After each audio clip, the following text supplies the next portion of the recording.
everyone. Today I'd like to show you how to make some of your own original backgrounds to put into your app. We're going to make them in high definition because you never know if your app is going to be viewed on a phone or one of the new tablets, and we want those backgrounds to look good regardless. So first thing I want to point out is that if your workspace is in 3D, you may not see this gradient tool. So if you can't find gradients, go ahead and set it back to Essentials, and the gradient tool should be visible there. Let me go ahead and do a File, New, and I'm going to use a 1080p resolution, 1920 by 1080, except instead of being widescreen, I've reversed the numbers so that it's 1080 wide and 1920 high. I'm going to go ahead and call this one Backgrounds and make sure my background is transparent. If it isn't, then you've got to do a couple of extra steps. So if you missed that, then go ahead and throw that lock in the trash. We're going to call this BG1 for the first background. And now I'm going to use the gradient tool. Now this gradient tool works best with some colors. If you just draw a linear gradient on here, you can see that it just overlays the new gradient on top of the old one and wipes it out. We can change what happens when the new gradient is drawn on there by changing the mode. And the most dramatic difference is the difference mode.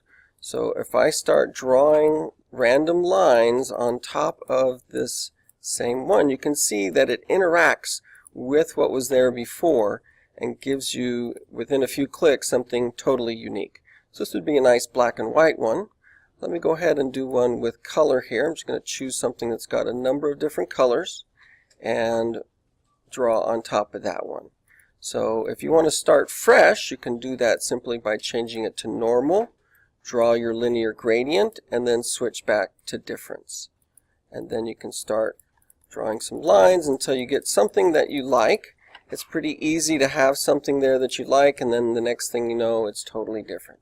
But here's one. I'm going to go ahead and make a new layer, hide the old one, and maybe pick some different colors.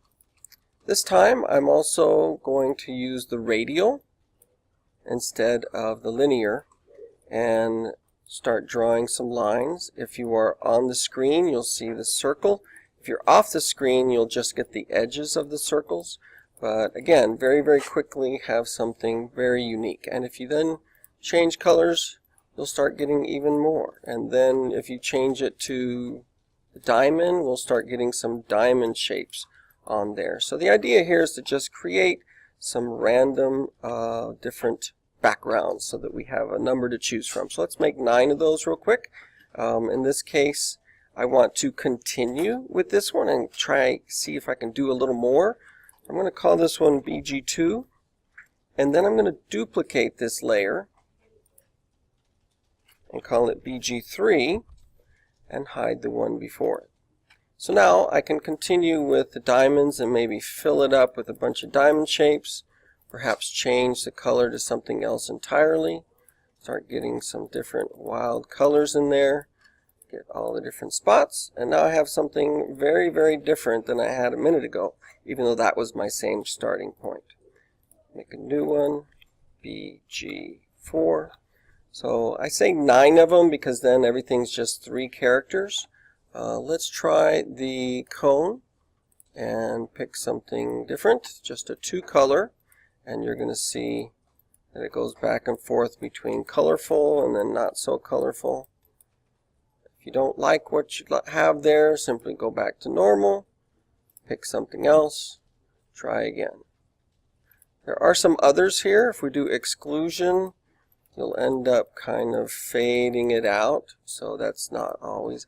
There's several other things to try. Again, I prefer just the difference because it gives you very quick effects. So once you have some of these, this would be a beautiful background to have, but if we're going to have text or anything on top of it, this could be a little bit distracting from what we really want people to read. I'm going to show you how to make an adjustment layer here. Go to Layer, New, Adjustment Layer, right here, New Adjustment Layer. And I'm going to use the levels to lighten or darken this background. So this one is going to be called the Darkener. And it creates a layer that can be turned on and off. Now we've used levels before to make the blacks blacker and the whites whiter, but instead what we're going to do is drag the output points. So if I drag this white over here, I've made everything a little bit darker, and that can be handy for all sorts of reasons. If I turn that one off and turn this one on, you can see how easy it is to have the before and the after. So you can save a couple of different versions of each of these. Let me show you that one more time. Layer, new adjustment layer, levels. This one I will call the Lightener. And again, let me turn off the darkener one there. I'm going to drag this one over this way, and now I have that beautiful abstract art, but dark letters and buttons are going to show up very well on here. And these are just layers that can be turned on and off as needed for whichever background you wish to make an adjustment on. So I would go ahead and make 9 of those and have them ready to go. When you get ready to save them, File, Save As. We got the backgrounds. Now this should be in Documents, MIT App Inventor Assets, and I believe a new folder that says Backgrounds on it would be very, very helpful to have all of those different JPEGs saved in there. So let me save this in a couple different ways. I'm going to do Save As, change it from Photoshop to JPEG, and then this would be BG, oh gosh, I don't remember which one it was, 3 I believe. Now right here, this is very, very large to be putting into an app. So this is why JPEGs are good for these backgrounds. We don't need any transparency, and we can adjust the quality that it's being saved at in order to get the file size down a little bit better. Now if I zoom in to 100% here, you can see just how high resolution this is.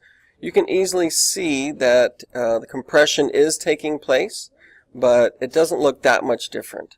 So for having a file that is only 122 kilobytes instead of 1,600, you can save yourself a lot of space there.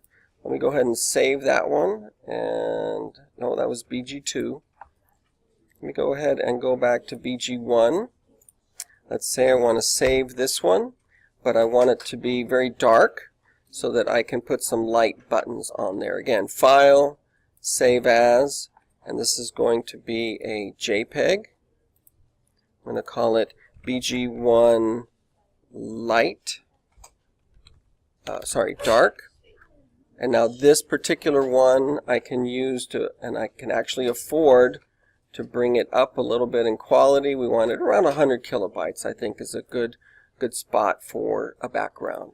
So if I go back and I look in my documents now for my MIT App Inventor Assets, you can see I've got some backgrounds all ready to be uploaded into my App Inventor so that I can use those to make my app look very distinctive.